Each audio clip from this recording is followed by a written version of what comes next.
Hey guys, today I want to talk about one of the most important things in Yu-Gi-Oh! And Yu-Gi-Oh! Need this mechanic to function well. I summon Pot of Greed to draw 3 additional cards from my deck! So I see a lot of people saying, oh no, Yu-Gi-Oh! Is too fast and there's no interaction with your opponent and it's basically like solitaire. I think, in my opinion, that's not true. And there are certain ways, for example, hand traps. Hand traps are the perfect example why this statement isn't true. Because hand traps provide the interaction with your opponent, even though you might go first. And it's still a way to interact and interrupt your opponent.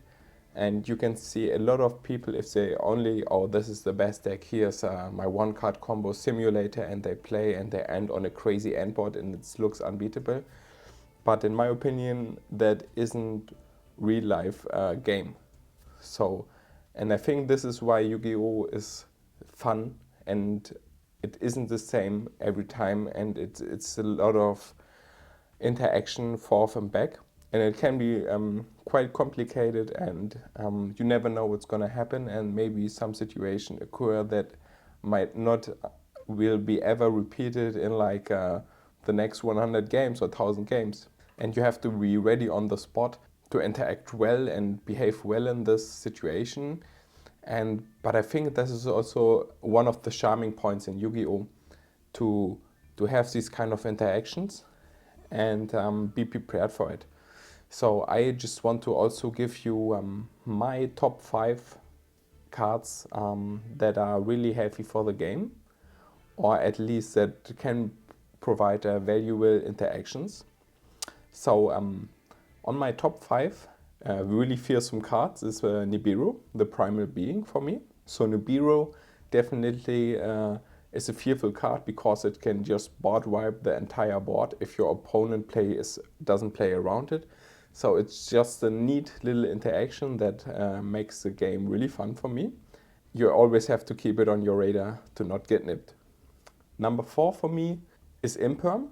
Imperm is a very generic strong card, and it also provides some neat interaction with, it can be played from your hand even though it's a trap, or also if you set it, it gets an extra effect where it wipes out the whole column.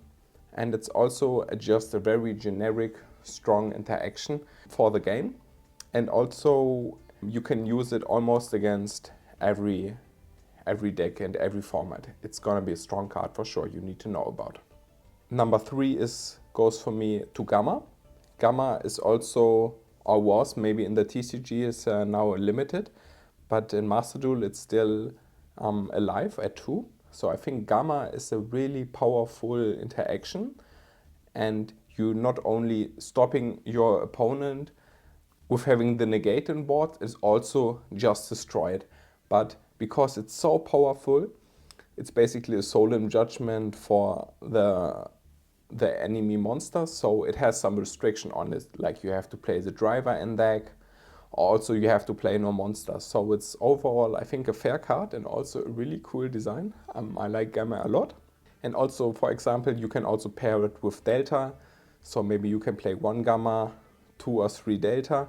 So Delta is the same thing like Gamma, but it's for spells. So I think Gamma is also a really nice card for the game and can also provide some incredibly turns in how the game goes. So number 2 for me is Ash. Ash is just an all-round card for, you can play it basically in every deck, and it's also very good against most decks. So this is, if you see an Ash, you're never sorry about having an Ash in your hand. And Ash is just a super cool card. It's also a tuner. It's level 3. You can often go into Baron with it or have some nice synchro plays, and it provides a lot of action for the game, and it's overall a really cool card, and I like Ash a lot. And before I go to number 1, I want to give some honorable mentions to cards that I think are very strong, but are often too niche, and it's more a place of in the side deck than having it in your main deck.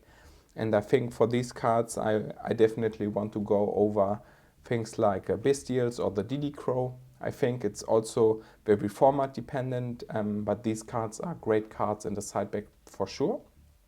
And also the same is true for cards like Lancia, Phantasme, or also Bell. I think these cards are really strong side deck cards against certain opponents or certain formats, but overall I wouldn't be playing these cards in the main deck, for example, except like Bestials can be good, for example, in Branded, because Bestials have a specific spot for Branded, like they are in engine, or maybe Bestial Runics. They are, if your Bestials are part of your engine, you can play it, but overall, I think Bestials are better for the most decks in the side deck. And same goes also for Ghost Ogre. I think Ghost Ogre can be a very powerful cards against certain decks, but it's also better to not main these cards, but just be aware of that they are there. So Ghost Ogre is basically, they destroy your opponent card, but they don't negate it. So it depends, for example, against Super Heavy Samurai, which we have right now in Master Duel. It's a very strong card, but before it was often not so good. But overall, just a nice little card, but more a side card and not one of the more powerful generic ones. So my number one goes to a certain type of cards, and I think these cards are very powerful because they have some kind of continuous effect. So I actually want to give my number 1 to 3 card at once. So we have these very powerful cards that are hard to interact with, that some people might complain they are too powerful and maybe get hit or banned.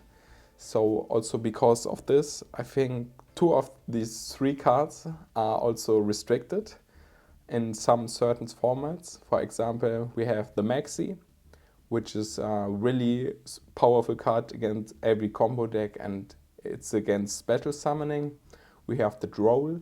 Droll in Logbird gets more and more represented because it's getting stronger and stronger.